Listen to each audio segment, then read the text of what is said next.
लोकांना टार्गेट करण्यात आलं आणि आम्हाला अचानक सांगण्यात आलं तुम्हाला जर इथं काम करायचं असेल कंपनीत तर तुम्हाला हरिद्वारला जावं लागेल उत्तराखंडमध्ये. मीडिया समोर प्रश्न मांडल्याचा राग, कामगारांची उत्तराखंडला बदली. एकतर तुम्ही तिकडं जा, नाही तर तुम्ही तुमचा रिझाईन द्या आणि घरी जा, आम्हाला असे म्हणते. आम्ही त्यांना रिक्वेस्ट केल्या. कामगारांच्या मागण्या मान्य करा, कामावर पुन्हा घ्या. BSL कंपनी समोर 13 ऑगस्टला कामगारांचे उपोषण. आदल्या 7 तारखेला आम्हाला सांगितलं काम बिम झाल्यानंतर आम्हाला म्हणले तुम्हाला उत्तराखंडमध्ये इथे जावं लागेल. कामगारांनी सुविधांसाठी आवाज उठवला म्हणून उत्तराखंडला बदली केली. कामगारांच्या मागणी मान्य करा, कामगारांना कामावर घ्या, या मागणीसाठी कंपनीसमोर उपोषण. श्रीरामपूर तालुक्यातील MIDC येथे BSL आणि ॲल्युमिनियम लिमिटेड कंपनीमध्ये 2-2.5 वर्ष काम केलेल्या कामगारावर कंपनीमधील काही अधिकारी मानसिक छळ करून त्यांची बदली उत्तराखंड येथे करण्यात आली आहे. कारण काही दिवसापूर्वी कंपनीमध्ये कामगारांना काही सुविधा मिळत नव्हत्या, म्हणजे स्वच्छ पाणी नाही, नाश्त्याची सोय नाही, टॉयलेटची सोय नाही, 12 तास काम करून OT नाही, म्हणून त्यांनी मीडियासमोर आवाज उठवला. म्हणून त्याचा राग धरून तेथील काही अधिकारी यांची उत्तराखंड येथे बदली करण्यात आली व तुम्हाला जर काम करायचं असेल तर तुम्हाला तिकडे जावं लागेल असे अन्य कंपनी करत आहे. त्यामुळे यांच्या कुटुंबावर आता उपासमारीची वेळ आलेली आहे. त्यामुळे सर्वजण कंपनीसमोर 13 ऑगस्ट रोजी 11 वाजता उपोषणाला बसणार आहेत. तर यांना सर्वांनी मदत करा व जाहीर पाठिंबा द्या. बघूया. काय नाही तुमचं? माझं नाव भाऊसाहेब संतोष निकम, मी राहणार श्रीरामपूर. या कंपनीमध्ये जवळजवळ 2 ते 2.5 वर्ष मी कामाला आहे. घेतल्यापासून 13,000वर आम्ही काम करतो आहे. आम्हाला बऱ्याच अडचणी येतात इथं. आम्ही अडचणी त्यांना सांगण्याचा प्रयत्न केला, वारंवार सांगण्याचा प्रयत्न केला, पण आमची कोणीही दखल घेतली नाही. आम्हाला इथं पाणी भेटत नाही व्यवस्थित, प्यायला पाणी नाही, बाथरूमला पाणी नाही, आरोग्याचं आमचं धोकादायक वळणावर आलं होतं. आमची दखल कोणी घेतल्यामुळे आम्ही मीडियाकडे मागणी केली की असं आम्हाला न्याय द्यावं. त्यामुळे मीडिया आली इथे, मीडियाने आमचे म्हणणे ऐकलं, मीडियामध्ये आमचे सगळे आम्ही समस्या मांडली. त्यामुळे काय केलं यांनी, मीडिया बोलवली, जे मीडियामध्ये बोलले त्या लोकांना टार्गेट करण्यात आलं आणि आम्हाला अचानक सांगण्यात आलं तुम्हाला जर इथं काम करायचं असेल कंपनीत तर तुम्हाला हरिद्वारला जावं लागेल उत्तराखंडमध्ये 13,000 रुपयामध्ये, नसेल तर रिझाईन द्या. आम्ही करायचं काय साहेब?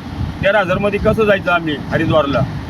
आमच्या गरिबाच्या कामगारांच्या बदल्या होत नाही हरिद्वारला किंवा दुसऱ्या प्लॅनला. हे मोठमोठे लाखो रुपयाचे पगार घेतात, वरती ऑफिसमध्ये खुर्च्यावर AC मध्ये बसतात. आम्ही 12-12 घंटे इथं काम करत असतो. आमची तळतळ आम्ही फुकट बोलत नाही आहे, त्यांना काय लागतं बोलायला.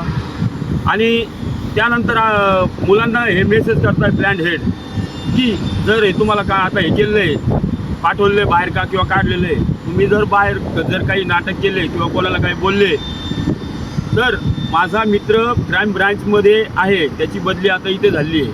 म्हणजे साहेब आम्ही काय आतंकवादी आहे का?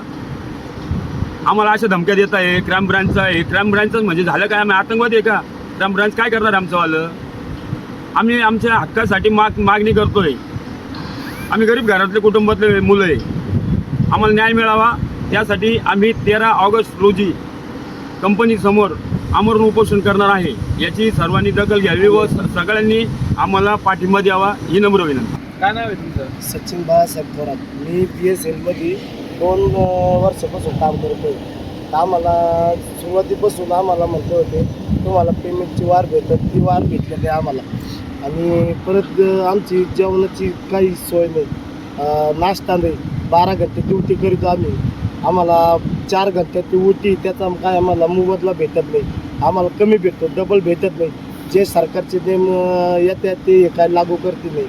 अशा आम्ही एकदा मीडिया बोलवली होती, आमच्या समस्या होत्या, त्या समस्या आम्ही त्या मीडियाद्वारे सांगितल्या.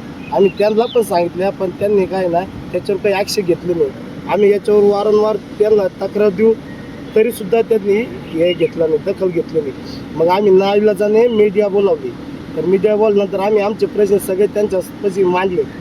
मग त्या मांडल्यानंतर यांनी आम्हाला टार्गेट केलं बुवा, मग यांना आता काढायचं नाही, मग यांना कसं करायचं बुवा. म्हणजे यांची मिटिंग झाली, यांना आपल्याला तर काढायचं नाही, मग म्हणजे स्वतःहून गेले पाहिजे असं काहीतरी त्यांनी प्लॅन केला. मग आम्हाला आदल्या 7 तारखेला आम्हाला सांगितलं काम बिम झाल्यानंतर आम्हाला म्हणले तुम्हाला उत्तराखंडमध्ये इथे जावं लागेल.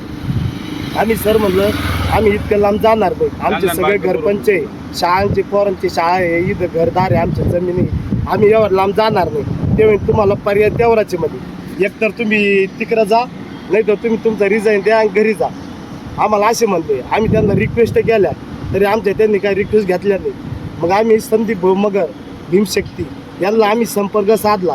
मग त्यांनी आम्हाला सहकार्य केले, कारण की त्यांनी सहकार्य आमच्यावर प्रेशर आणत होते की बाबा तुम्ही हे करते, आम्हाला धमक्या देते, आम्ही क्राईममध्ये तुमचं हे करू, तुम्हाला जेलमध्ये टाकू, असं आम्हाला अपशब्द बोलले ते कामगार आयुक्ताला. हे दिलेलं हे तक्रार दिलेली. तर त्यांनी आम्हाला सांगितलेलं आहे का हे वर्करच्या बदल्या होऊ शकत नाही. हे फक्त जे त्यांचे पेमेंट जास्त आहे, ज्यांचे स्किल आहे जादा, मशीन फुल फिटिंग, त्यांना ट्रान्सफर करू, वर्करला ट्रान्सफर करतील नाही. हे आमची त्यांची सगळं बोलणं झालं. आता ते म्हणजे तुमच्या समस्या आम्ही तिथं सॉल्व्ह करू. कामगार आयुक्त विषय ते म्हणे तुमचा प्रॉब्लेम आम्ही सॉल्व्ह करू. त्या कधी वाजता तुम्ही उपोषणाला?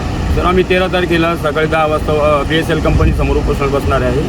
त्या आमच्या उपोषणासाठी भीमशक्तीचे संदीप मगर यांनी आम्हाला पाठिंबा दिलेला आहे, आम्हाला मदत करत आहेत. तरी इतर संघटनांनी आम्हाला पाठिंबा द्यावा, मदत करावी ही नम्र विनंती.